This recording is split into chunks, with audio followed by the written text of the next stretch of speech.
আত্মমানবতার কল্যাণে সামাজিক সংগঠন আল মোত্তাকি ফাউন্ডেশনের উদ্যোগে লক্ষ্মীপুরের রামগঞ্জ পৌর দরবেশপুর এলাকায় বন্যায় ক্ষতিগ্রস্ত অসহায় এতিম ও বিধবা শতাধিক পরিবারের মাঝে উপহার সামগ্রী ও নগদ অর্থ সহায়তা প্রদান করা হয়েছে। শুক্রবার 4 অক্টোবর বিকেলে রামগঞ্জ পৌর দরবেশপুর পোরকানিয়া নুরানি ও হাফিজিয়া মাদ্রাসার সামনে এই উপহার সামগ্রী ও নগদ অর্থ প্রদান করা হয়। এ সময় উপস্থিত ছিলেন আল মোত্তাকি ফাউন্ডেশনের সাধারণ সম্পাদক মোহাম্মদ ওমর ফারুক, পৌর প্রশাসনিক কর্মকর্তা জাকির হোসেন হেলাল, মোহাম্মদ হুমায়ুন সহ অত্র এলাকার বিভিন্ন সামাজিক ব্যক্তিবর্গ।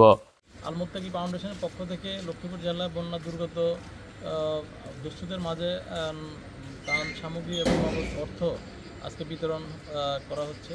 আমরা কিছুক্ষণ আগে বিতরণ কার্যক্রম শেষ করেছি। আমরা সবাই এই আল মোত্তাকি ফাউন্ডেশন আত্মমানবতার সেবায় সবসময় কাজ করে থাকবে, ভবিষ্যতে করবে।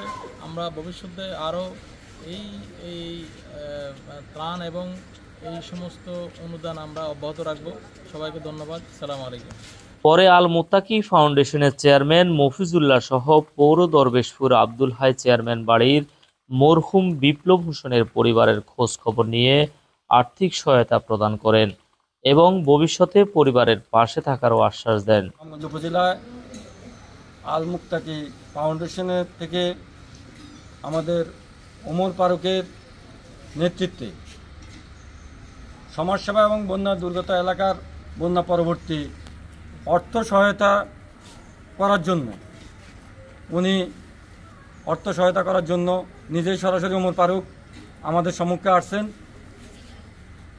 ইতিমধ্যে উনি 100 লোকের জন্য এই অর্থ নিয়ে আসছেন। সকলের আশা আকাঙ্ক্ষা অনুসারে পর্যায়ক্রমে এখন আজকের ন্যায় ভবিষ্যতে যেন আরও ভালো করতে পারে সেই প্রত্যাশা করি।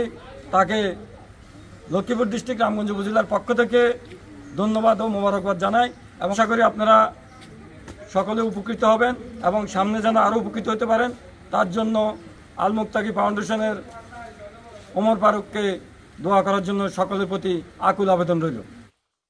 শাহ আলম, দৈনিক নবযুগের কণ্ঠ, রামগঞ্জ।